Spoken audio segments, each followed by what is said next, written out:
All right, ladies and gentlemen, we are back, and this will be the last video in the series.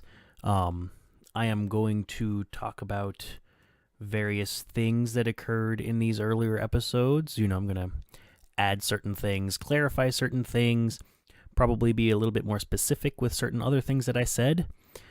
And yeah, so when I had recorded this particular portion of the video last week, which is probably going to be like a week and a half for you guys. And I recorded it and I was like, yeah, I'm almost done. And I started syncing it with the video, and then I listened back to it, and then I thought, man, what the hell was I talking about? So here I am re-recording it. Throughout these videos, I talked about and tried to explain the absolute basics of Foley recording. And so I just kind of want to go through, in no particular order, some of the things that I mentioned. And the top of the thing on my list, probably the most important part, was noise reduction software. And I mentioned that you didn't necessarily need noise reduction software, and you could do a lot of the work without it, but it wouldn't necessarily sound as good. And I kind of want to clarify, you can actually be incredibly competitive in the music business without all of the cool nicks and doodads and who's a what's its that a bunch of professional engineers use. It's usually requires significantly more effort, which, obviously if you're really passionate about this, then it's not going to matter much. But noise reduction software, even at its cheapest, will speed up the process significantly when it comes to nuking the noises that you don't want and keeping the noises that you do. And the really, really expensive noise reduction software will basically do all of the work for you. But obviously that's far out of the price range for most people. More on that in another episode. So yeah, don't be afraid and don't be intimidated if you end up having to use a normal equalizer to nuke various background noises. I mean, obviously, if you have the capacity to record a new take, do so, because that'll probably go by significantly faster than doing what it was that I did in those videos. But, don't be afraid to try, and certainly don't worry if it's taking a long time, because it's gonna, but you can succeed without the noise reduction software. Now, moving on. A couple of problems to kind of nip in the bud in case some of you are incredibly impressionable and decide to do exactly what it is that I did. When you go out to record your sound effects, if you do get as much background noise as I got, record it again. Just do it. Don't do what I did. But don't take it the wrong way. Keep the original recordings. Don't throw anything away, ever. Ever, ever, ever. Don't throw away any of your recordings, because those are sound effect gold in the future. Like, if it's trash, that means you get to play with it as much as you want. That is basically what it comes down to. But anyways, back on topic. When you do record your Foley effects, it is best to be someplace that is as quiet as possible. And in my particular case, I probably could have done that, but it would have taken significantly more effort and a lot more time to find someplace completely remote where I could do all of the recordings that I did. Especially considering my house is right on top of a highway, I would have had to drive quite a fair distance to go someplace that was basically unpopulated. So just something to keep in mind. If you have the opportunity to record someplace quiet, do that first. If you don't have the opportunity to record someplace quiet, record multiple takes of everything, like from different angles, pointing in different directions, walking or driving or doing other things in different directions. Record as many takes as you can so that you have all of the materials necessary to have one clean recording that'll take little effort to process. So now that I'm on the subject of recording, another important topic I want to talk about is are sound effects libraries, and in that vein, different ways of recording or getting sound effects. So I mentioned in one of these earlier videos that a sound effects library is essentially a library of sound effects. That includes, well, I guess I can't really say much else about it. It's a library of sound effects. You can get a bunch of them for free through various websites. Most of the time, you're going to have to pay for them. The free ones are more likely than not very low quality or very highly used. The pricey ones are going to be ones that are professionally recorded using very high-end equipment and aren't necessarily used as often, although there are some that are. So, something to consider. But what would definitely be worth your time is going out and recording your own sound effects libraries. Now, I know you're probably thinking, oh, but Uncle Tim, I don't have a cool recorder and I don't have these things or that doodad.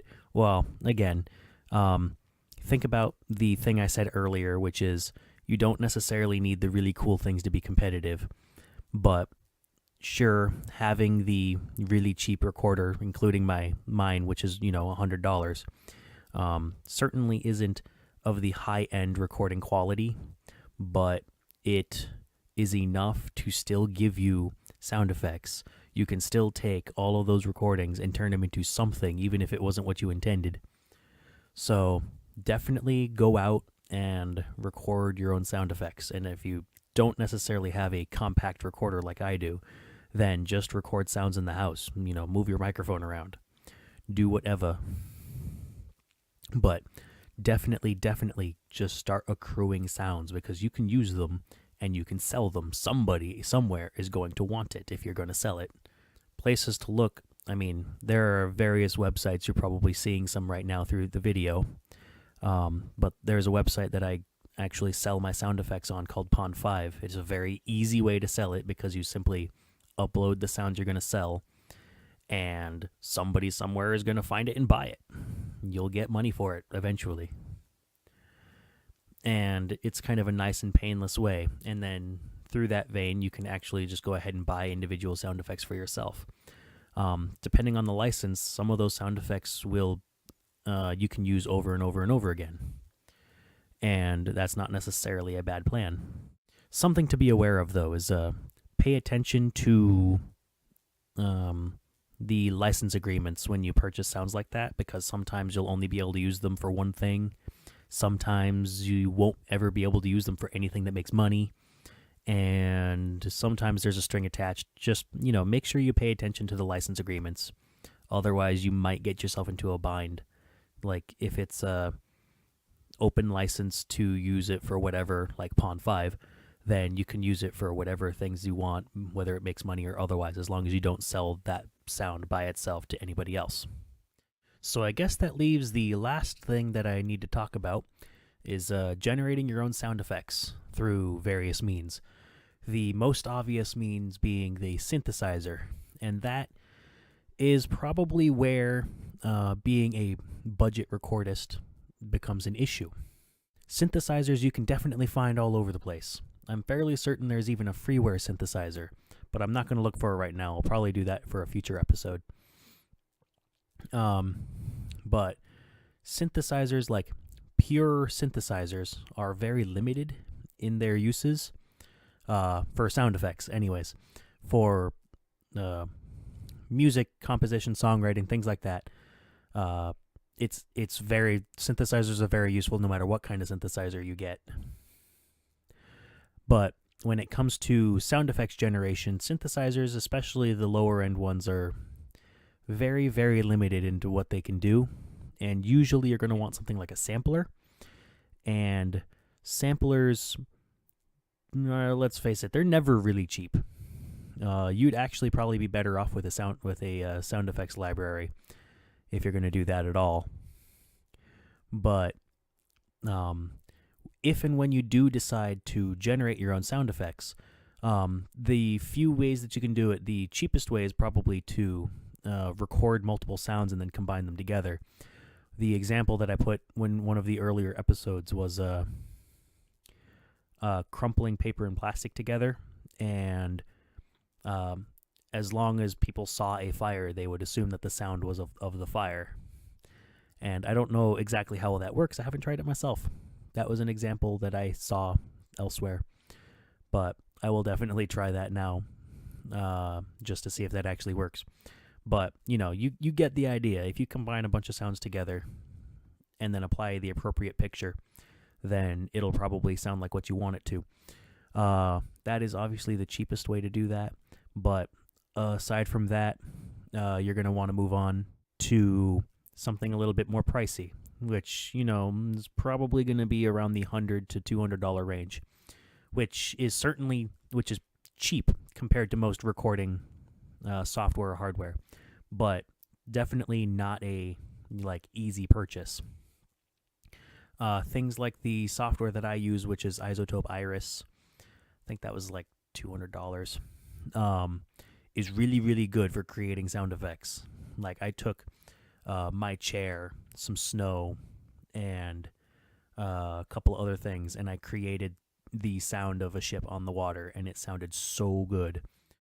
Other things like Mach 5, which is like $500, is a sampler that gives you synthesizers as well as the capacity to modify sounds that you've recorded. So it gives you the best of both worlds, being a synthesizer, tons of oscillators, and the ability to do kind of what Isotope Iris does, which is to modify sounds that you get. So something to think about for the future. If you want to generate your own sounds, then you're going to need, or not need, but you're going to want a sampler at some point. I mean, obviously, that's going to end up on your list of things to purchase in the future anyways. But if sound effects is something that you're going to work on, then getting a sampler is going to want to be closer to the top of your list. Same thing for something like Isotope Iris, but that's not necessary. But there are some freeware applications that would help, things that'll like speed up or give the illusion of speeding up a sound and slowing down a sound and the like. Or my favorite, gives you the illusion as if the sound that you attach the effect to is coming off of a vinyl recording. So, more things to think about. I believe that's it. Let's see. Sound effects libraries, recording in quiet places, generating your own sounds, and noise reduction software. Yeah, I think that's all the things I wanted to talk about in this final episode. So, I hope you enjoyed these videos. If you have any questions or comments or concerns, please let me know. I would love to hear from you. If you don't like something that I'm doing, let me know, because, critique is kind of something that I need.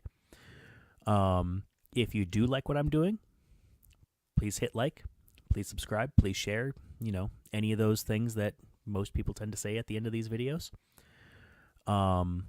And you will look forward to more videos in the future. I am going to be starting up a Kickstarter for my interpretation of Asian theme background music for tabletop games and RPGs and the like. So my videos and stuff will probably be on a lower tilt as I start working on that, because that's going to be 60 minutes of music that I need to start working on now. So if I don't upload too many videos, then that's why. But I am going to try and keep up with my videos as well as the composition. So I hope you enjoyed these videos, and I hope to talk to you again in the future. Bye-bye.